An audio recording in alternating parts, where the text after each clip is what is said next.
My name is Paul Treadwell. I work with Cornell Cooperative Extension. I'm the distance learning coordinator there. And I've worked with Extension now for 10, maybe 11 years. The experience, the work that I do internationally is done in Nicaragua. So for a couple of years now I've been visiting Nicaragua, and we've started taking students down there as sort of a learning exchange to work with Nicaraguan students and develop some common understandings, build some bridges between the two cultures.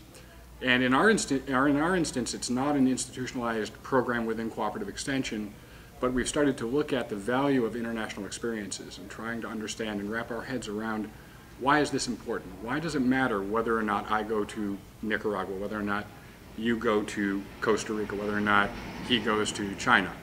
What does that bring back to our system? How does that change our perspectives? And also, on the other side, how do we have to change ourselves to be effective in different cultural contexts? And that's a real challenge.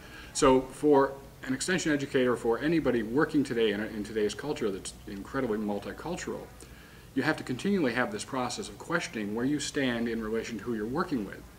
And being able to be in a completely different culture, to be taken from your normal work environment and spend time in a different culture for a week, for 2 weeks, for 3 weeks, really shakes your worldview up.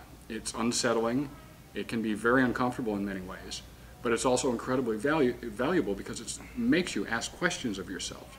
Why do we approach things this way? Is the way that we do our work home proper in this context? And if it's not proper in this context, is it proper in every context that we use at home? So there's tremendous value for everybody in traveling, in experiencing different cultures.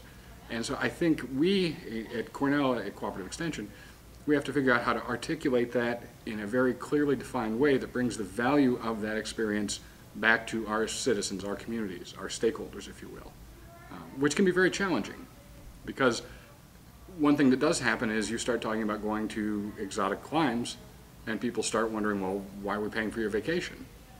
When in truth, it's not, no, I don't know anybody who undergoes these experiences that would call them vacations, because they can be incredibly trying, it can be incredibly unsettling, and it really challenges you. And that's not what you go on vacation for. There are a lot of other fundamental questions that I think we need to start asking when we start traveling. So, why are we educating? You know, that's a big one. And I think a lot of what we do is on automatic pilot when we're here in our comfortable contexts. So when you go to a different culture and you try to educate, if you try to do that, I think you're setting yourself up for failure. What you have to do is be open to learning. So if you go to a different culture and you try to educate, and I think you will fail. But if you go to a different culture and you're open to learning, and then engaging in dialogue in a way that helps you understand so that you can clearly figure out where you stand in relation to that, then you can start the process. But there has to be a dialogue. There has to be this incredible openness that I think we lack sometimes in our own communities.